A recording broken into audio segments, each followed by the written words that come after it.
चला सगळ्यांना शुभ संध्याकाळ आणि संध्याकाळच्या स्वयंपाकाची अर्थात रात्रीच्या स्वयंपाकाची वेळ झाली आहे। दुपारी इतकं कडक ऊन असतं, सकाळी उठल्या उठल्या म्हणजे अगदी 6:30-7 लाच एवढी कडक उन्हाची तिरीप येते आणि एवढ्या उन्हाळ्यामध्ये लिक्विड फॉर्म मध्ये काहीतरी खावंसं वाटतं। पोळी भाजीकडे तर बघावंसं पण वाटत नाही, पोळी भाजी खावीशी पण वाटत नाही। वरण भात भाजी पोळी या सगळ्या गोष्टींचा कंटाळा आलेला असतो उन्हाळ्यामध्ये।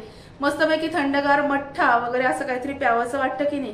तर संध्याकाळी तर सगळ्यांची फरमाईश काहीतरी वेगळीच असते की काहीतरी चमचमीत पाहिजे, चविष्ट पाहिजे, पण हलकं पाहिजे। तर आज आमच्या घरातल्यांची फरमाईश होती नवरत्न पुलाव कर म्हणून। तर म्हटलं नवरत्न पुलाव करूया, त्या निमित्ताने हा व्हिडिओ तुमच्याबरोबर पण शेअर होईल। तर आज मी तुमच्याबरोबर शेअर करणार आहे नवरत्न पुलाव कसा करायचा ते संध्याकाळच्या वेळेला हलका फुलका आणि हेल्दी, कारण सगळ्या भाज्या येतात त्याच्यामध्ये, थोडेसे ड्रायफ्रुट्स येतात। तर हेल्दी अशी रेसिपी आहे। नवरत्न पुलाव कसा करायचा ते अगदी सोप्यातल्या सोप्या पद्धतीने चला बघूया। चला आता आपण आज पुलाव करणार आहोत, नवरत्न पुलाव। तर हा जो राईस आहे हा 90% कुक करून घेतलाय, 80 to 90% पूर्ण कुक करायचा नाही हा राईस। हा 80 ते 90% फक्त शिजवायचा आहे। काजूचे तुकडे, नंतर लागणारं साहित्यामध्ये फ्लॉवर, याच्यामध्ये लवंग 3-4, वेलदोडे 3-4 आणि जिरे। पुलाव मसाला घेतलाय, तुम्ही कुठल्याही कंपनीचा बिर्याणी मसाला वापरू शकता। स्लाइस असा बारीक बारीक चिरलेला उभा चिरलेला कांदा, गाजर, सुकी मिरच्या 2 लाल, तमालपत्र, ढोबळी मिरची, पनीरचे चंक्स असे छोटे छोटे कट केलेले आहेत आणि हे घेतले मी बटाटे घेतलेत बारीक बारीक कट करून। तर ह्या भाज्या तेलामध्ये मी शॅलो फ्राय करून घेणार आहे आधी, आणि एकदम सोपी रेसिपी आहे, खूप छान लागते। आता ह्या पातेल्यामध्ये मी तेल घेतलंय, दाखवते तुम्हाला। हे बघा, हे जे पातेलं मी ठेवलंय याच्यामध्ये मी तेल घेतलेलं आहे। आता साधारणतः ह्या भाज्या तळल्या जातील एवढंच तेल आहे, जास्त काही तेल वापरणार नाहीये मी।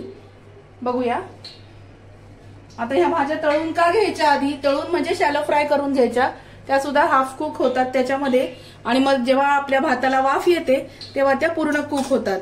आता पहिल्यांदा आपण याच्यामध्ये कांदा छान लालसर तळून घेऊया। एक एक करून भाज्या तळायच्या आहेत। बिर्याणीला पण तळून घेतात, साधारणतः पुलावला कोणी तळत नाही भाज्या, पण मी तळून घेते कारण त्याची टेस्ट खूप छान लागते। हा जो कांदा आहे हा छान सोनेरी रंगावर परतून घेऊया।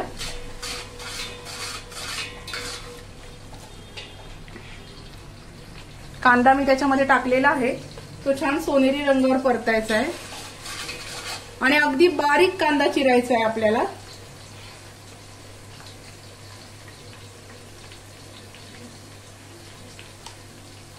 बघूया हा कांदा जो आहे हा छान सोनेरी रंगावरती परतून घेऊया।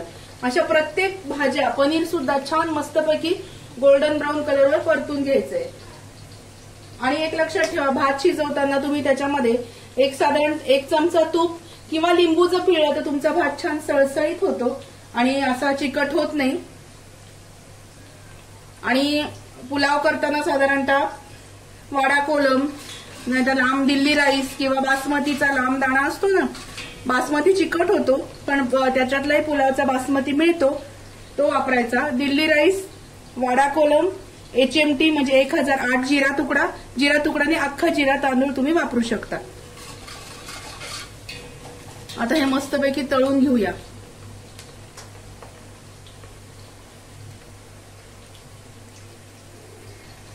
भाज्या तळून म्हणजे फ्राय करून घेण्यामागचं कारण, भाज्या पूर्ण शिजल्या जातात, थोड्याफार जर राहिल्या तर जेव्हा आपण भाताला वाफ आणतो तेव्हा त्या पूर्ण शिजून जातात। हे बघा, आता हा कांदा जो आहे हा मस्त परतून घेऊया आणि ह्या ज्या तळलेल्या ज्या भाज्या आहेत शॅलो फ्राय केलेल्या, ह्या सगळ्या एका डिश मध्ये काढून घ्यायच्या आहेत वेगळ्या। एकत्र पण आपण हे करू शकतो, पण एकत्र सगळ्या भाज्या तळणं पॉसिबल नाही, त्या तळल्या जाणार नाहीत चांगल्या, म्हणून वेगवेगळ्या भाज्या मी तळून घेणार। हे बघा, कांदा छान तळला जातोय, कलर अजून चेंज होत नाही, कांदा तळायला थोडा वेळ लागतो। भात जेव्हा मी शिजवला तेव्हा त्याच्यामध्ये मीठ घालून घेतलं होतं, त्याच्यामुळे आता वरतून मी भाताला मीठ घालणार नाहीये। आपला कांदा परतला गेलेला आहे, खूप अगदी डार्क ब्राऊन करायचं नाही, थोडासा कलर बदलेल इतपत परतून घ्यायचा आहे. मी तो सगळा याच्यामध्ये काढून घेते.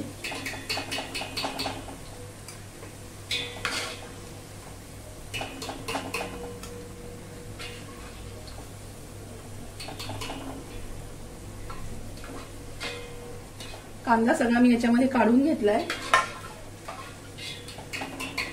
आता आपण बटाटा तळून घेऊया.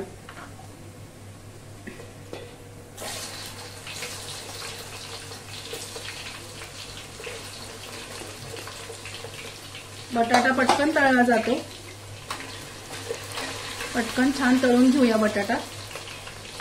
आणि ह्या ज्या भाज्या आपण तळून घेतो ह्या तेलातच आपल्याला पुलाव करायचा आहे. तेल जास्त वाटलं तर तुम्ही कमी करून घेऊ शकता.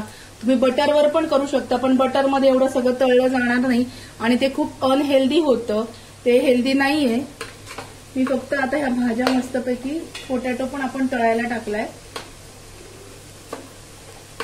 हे बघा,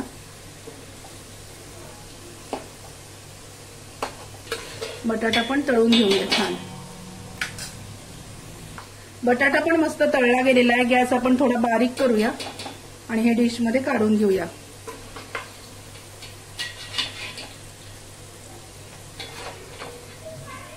हे बघा, बटाटा पण मस्त तळला गेलेला आहे.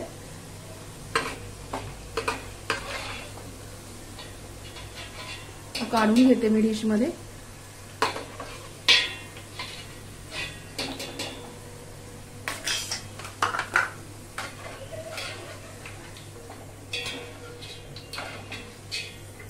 आता आपण गाजर आणि सिमला मिरची एकदाच टाकून घेऊया त्याच्यामध्ये. गाजर आणि सिमला मिरची ती तळून घेऊया.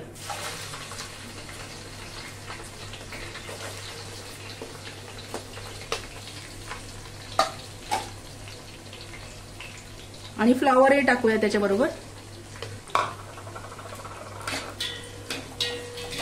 तळून घेऊया छान. हे बघा, फ्लावर गाजर सगळं मस्त तळलं गेलंय.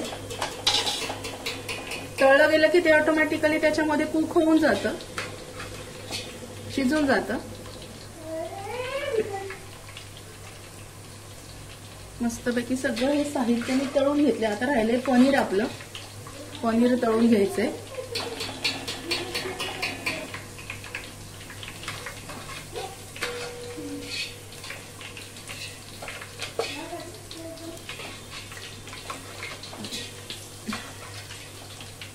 हे सगळं तळून घेतलंय. आपलं पनीर राहिलंय, पनीर टाकूया.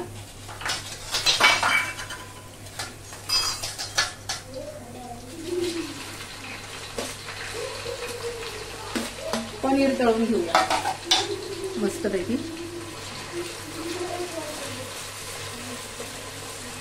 अमूलचं जर पनीर असेल तर ते थोडं लूज होतं तळताना, पण काही नाही, छान तळून घ्यायचं.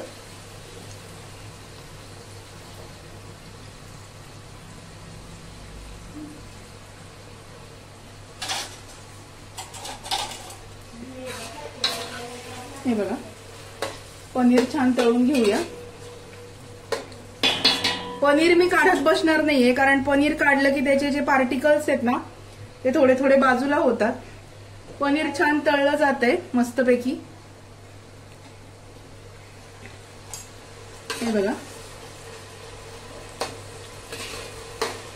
आणि पनीर तळताना सारखं हलवायचं नाही, कारण काय होतं ते मऊ पडतं. हे बघा, आता याच्यात जाईल तमालपत्र, लाल सुकी मिरची. हे बघा, पुलावला मोहरी घालत नाही, लक्षात ठेवा. पुलाव हा जिरा घालून करतात.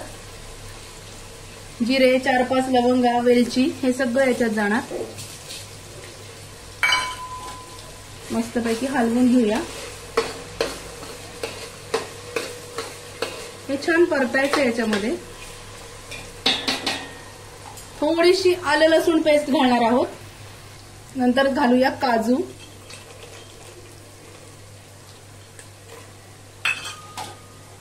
मस्त तळून घ्यायचं. मग याच्यामध्ये जाईल हिंग,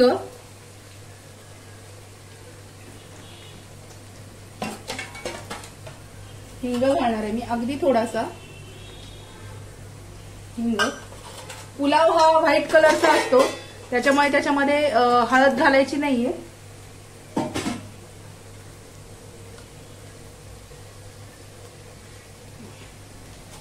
हे बघा पनीर पण मस्त तळलं गेलंय. आता याच्यात जाणार ह्या सगळ्या तळलेल्या भाज्या.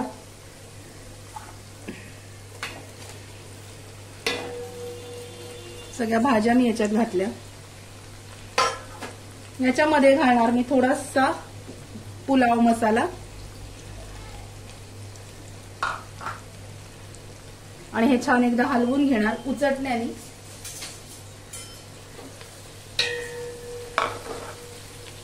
मस्तपैकी हलवून घेऊया. याच्यात जाणार थोडीशी कोथिंबीर. याच्यामध्ये मी थोडीशी कोथिंबीर घालणार आहे. हे बघा हे मस्तपैकी हलवून घेऊया.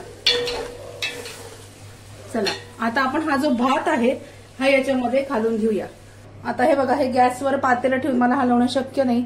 ह्या भाज्या सगळ्या मी तुम्हाला दाखवते. हे बघा मस्त शिजलेल्या आहेत. आता याच्यामध्ये मी हा भात जो आहे उकडलेला टाकणार आहे.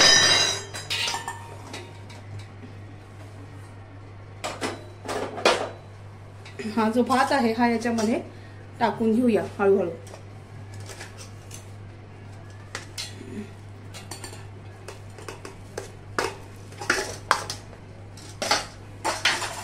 याच्यामध्ये हा भात मी टाकून घेतला. काय काय काय होतं आपण तांदूळ घेतो आपण फसतो, होऊ शकतं असं, पण काही घाबरायचं नाही. काही काही वेळेस आपण जिरा राईसचा तांदूळ घेतो पण तो काही काही वेळेस मोकळा होत नाही. पण त्याच्यामध्ये अगदी पारंगत पाहिजे की ते समजलं पाहिजे की हा तांदूळ कोणता आहे ते.